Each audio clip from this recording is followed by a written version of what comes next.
काय तुम्ही विचार करू शकता की एखादी 14 वर्षाची मुलगी संपूर्ण देशाच्या व्यवस्थेला, हजारो वर्षाच्या जुन्या परंपरेला आणि सत्तेला चॅलेंज देऊ शकते? आज आपण जेव्हा महिला सक्षमीकरणाच्या बाता मारतो तेव्हा आपल्याला त्या मुलीचं नाव आठवतं का, जिने 1855 मध्ये सांगितलं होतं की शिक्षण हाच आमचा धर्म आहे. त्यांचा इतिहास कदाचित तुमच्या शाळेच्या पुस्तकातून पुसला गेलेला असेल, पण त्यांचा आवाज आजही अन्यायाविरुद्ध लढण्याची ताकद देतो. विचार करा, 1840 चा तो काळ. पुण्याच्या पेठेमध्ये दलिताच्या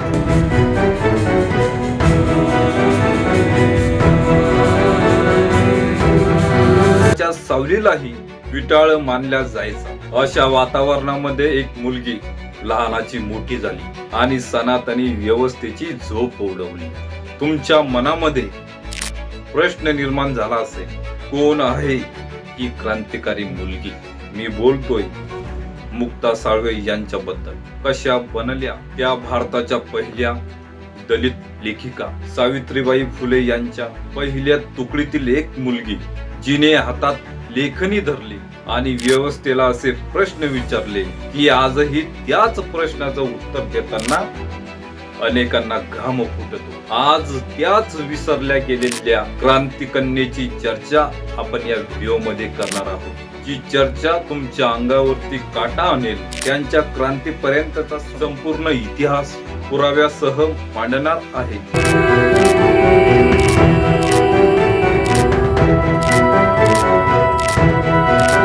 नमस्कार, मी अनिल महाले. मुक्ता साळवे यांचा जन्म 1840 च्या दरम्यान झाला. त्या लहुजी वस्ताद साळवे यांच्या पुतण्या. लहुजी वस्ताद कोण असा प्रश्न तुमच्या मनामध्ये निर्माण झालेला असेल.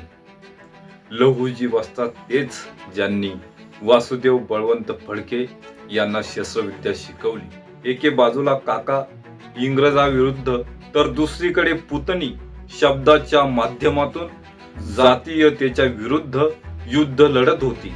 ही शस्त्र आणि शास्त्र याची युती होती. मुक्ताचे वडील सिद्धनाथ साळवे हे देखील एक स्वाभिमानी व्यक्ती होते. जिथे एकीकडे स्वातंत्र्यासाठी शस्त्रे तळपळत होती तर दुसरीकडे जातीयतेच्या बेड्या आवळल्या जात होत्या. मुक्तांनी लहानपणापासूनच पाहिलं होतं की त्यांच्या समाजाला पिण्याचं पाणी मिळवण्यासाठीही मोठा संघर्ष करावा लागत असे. हाच तो स्पार्क होता ज्याने मुक्ताच्या मनामध्ये क्रांतीची ठिणगी टाकली. आता वळूया 1852 कडे. महात्मा ज्योतिबा फुले आणि सावित्रीबाई फुले यांनी पुण्यात वेताळ पेठेत एक दलितांसाठी शाळा सुरू केली. मुक्ता साळवे या शाळेच्या पहिल्या तुकडीतील विद्यार्थिनी होत्या. विचार करा, त्या काळी दलितांना शिक्षण घेणं म्हणजे पाप समजल्या जात होतं. शाळेत जाताना त्यांच्यावरती दगड फेकले गेले, शेण फेकलं गेलं, पण मुक्ता डगमगल्या नाहीत. त्यांनी सावित्रीबाई फुले यांच्याकडून फक्त अक्षराचं ज्ञान मिळवलं नाही तर स्वाभिमान सुद्धा शिकल्या होत्या. ज्या मुलींना घराबाहेर पडण्याची बंदी होती ती मुलगी आता जगाला प्रश्न विचारण्यासाठी तयार होत होती. आता येतो सर्वात महत्वाचा टप्पा. 15 फेब्रुवारी 1855. मुक्ता साळवे यांनी एक निबंध लिहिला. मांग महारांच्या दुःखाविषयी हा निबंध म्हणजे भारतातील दलित साहित्याचा पाया आहे.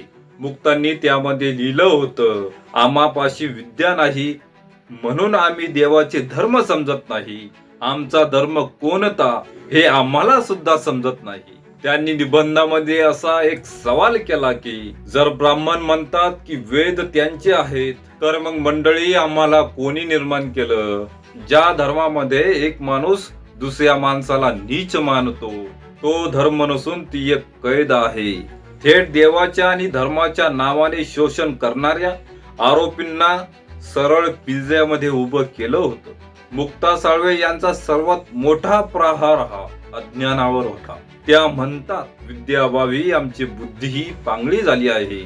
आम्ही काय फक्त गुलाम म्हणून जन्माला आलो? हा प्रश्न आजही तितकाच जिवंत आहे. असं तुम्हाला वाटत नाही का? हे धाडस आजच्या मोठ्या नेत्यांमध्येही आपल्याला दिसत नाही. विचार करा, वय वर्ष अवघ 14 वर्ष.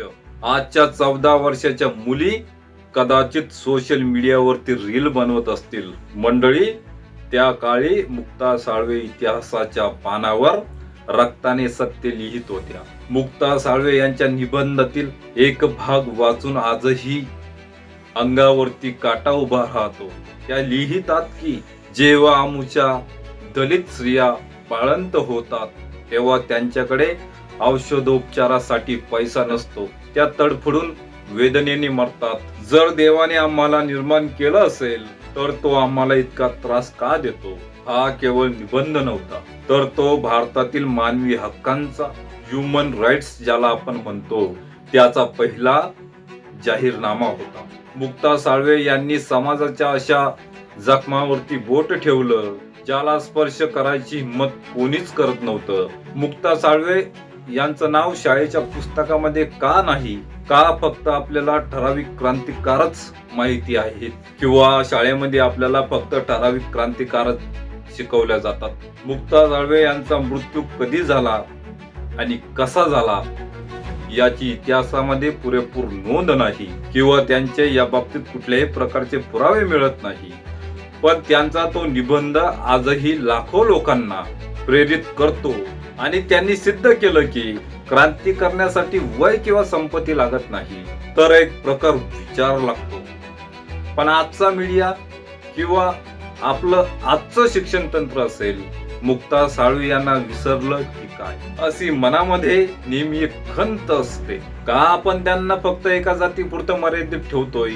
आता शेवटचा आणि सर्वात कडू प्रश्न, आज 180 वर्ष उलटली पण आजही देशात मुक्ता साळवे यांच्या प्रश्नाची उत्तरे आजही आपल्याला शोधावी लागेल. तर आपण खरंच वैचारिक प्रगत झालो का फक्त आपण तंत्रज्ञानाने मोठे झालो किंवा आजही आपण 1955 मध्ये अडकलेलो आहोत? हा सर्वात महत्वाचा प्रश्न या ठिकाणी उपस्थित होतो. मुक्ता साळवे यांचा हा इतिहास भारतातील प्रत्येक शाळेमध्ये शिकवला गेला पाहिजे की नाही याबद्दल तुमचं काय मत आहे? कमेंट मध्ये रोखठोकपणे सांगा.